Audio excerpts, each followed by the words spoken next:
Bonjour à tous, ici votre capitaine de route. On se retrouve aujourd'hui pour le débrief de cette première étape du Tour de France. Et autant vous dire qu'il y a eu du spectacle. Il y a eu beaucoup de choses qui se sont passées, mais on va y revenir point par point. Déjà, on peut noter qu'au kilomètre zéro, Cyril Gauthier, Michael Char et Fabien Grelier sont partis dans l'échappée et le peloton les a laissés partir de suite, ce qui a été assez décevant, vu qu'on s'attendait à un spectacle pour partir dans l'échappée, vu le parcours.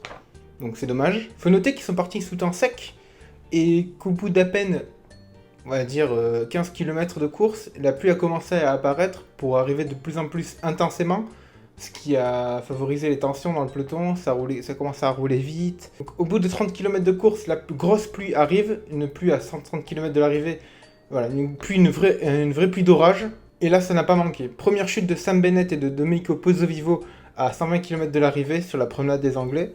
Ça a été la première d'une longue série de chutes, hein, puisqu'on peut noter en pêle-mêle, on va noter les chutes de Cosnefroy, Sivakov, Laporte, Latour, Nero Quintana qui chute mais qui repart assez vite, une chute d'Alaphilippe qui le fait galérer pendant longtemps parce qu'il a un problème mécanique, etc. Encore une chute de Sivakov qui avait déjà chuté parmi les premiers juste avant et qui est dans une journée noire, une journée galère. D'ailleurs, à l'heure où je tourne, je sais pas s'il a fini dans les délais. Dans la chute, il y a aussi eu Amador, Richie Porte, Nieve, Zacharine, De La Cruz, Caleb Ewan, Gilbert, Gezink, Herviti, Kus, enfin voilà, vraiment énormément de monde. Grelier qui fait pendant ce temps-là distancer de l'échappée qui a été relancé par Cyril Gauthier. Puis Char qui part seul dans la seconde ascension pour prendre les points du maillot de meilleur grimpeur et qui a dû sans doute le récupérer vu que... enfin en fait j'en sais rien. Faut que je regarde. Je n'en sais rien, je tourne vraiment ces débriefs à chaud, faut le savoir. Hein. La course s'est terminée il y a 5 minutes, donc je ne sais pas. Là, la course est très intense et très spectaculaire. On a par exemple Nizzolo qui s'est fait lâcher. On a l'échappée qui est repris à 57 km de l'arrivée, hein, donc c'est pour vous dire à quel point ça roulait vite. Et là, il y a le moment, déjà la première polémique de ce tour. Il y a Jumbo qui ralentit le peloton. Alors j'ai été très rugueux, on va dire, sur Twitter. Parce que je trouve que c'est pas un geste très sportif d'arrêter la course. Non, je comprends qu'il y avait du danger, je vais être un peu plus modéré que lors sur mes tweets où j'ai été un peu violent, pour être honnête. Mais je comprends la décision, mais c'est pas pour moi le problème c'est que c'est pas une décision, on peut pas savoir si c'est une décision unanime du peloton. Donc pour moi, de ce qu'on voit à la télé, c'est une décision de la Jumbo. Et moi, ça me rappelle les heures les plus sombres de l'histoire où il y avait US Postal qui vraiment cadenassait la course et qui faisait ce qu'il voulait dans le peloton. Donc voilà, c'est ça que j'ai pas aimé et que je préciserai plus tard sur Twitter parce que je pense que ça a été très mal pris. Du coup, le rythme donc a été ralenti. On a eu la crevaison de Sam Bennett qui était revenu dans le peloton. Donc vraiment une journée un peu poisse pour lui aussi. Alors il y a bien une équipe qui a tenté de désobéir à la Jumbo, c'est Astana. Et autant vous dire que j'ai été très frustré parce que Astana, ils ont mis en route et 30 secondes après, il y a Miguel Angel Lopez qui chute. Alors certains diront que c'est le karma, et ils ont peut-être raison. Et bordel, pour le spectacle, c'était dommage quoi. C'était une équipe qui osait aller contre Jumbo. Malheureusement, ça a donné ce que ça a donné. Heureusement pour Miguel Angel Lopez, c'était pas trop grave de ce qu'on a vu. Donc il a pu repartir en tout cas. Mais bon, c'est dommage quoi, c'est dommage. Alors, du coup, évidemment, vu que la course est neutralisée, ça fait que les sprinteurs ils rentrent. Donc il y a tous les sprinteurs qui sont rentrés. Hein. Il y avait par exemple Khaled Ewan, il était à 8 minutes et il a réussi à rentrer, mais tranquille. Donc vraiment, ça roulait ou pas. C'était vraiment un rythme très lent, assuré par la Jumbo notamment, mais pas que. Mais voilà, c'était vraiment très lent.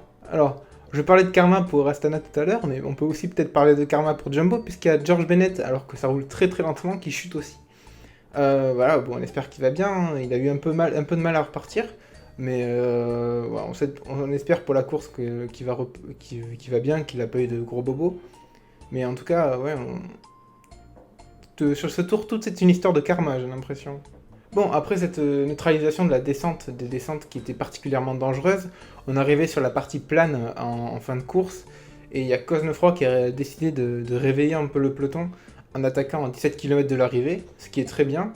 Et il a lutté pendant 7 km, hein, il a résisté jusqu'à ce que le peloton décide de rouler pour les sprinters. Donc il a tenu 7 km, c'était franchement...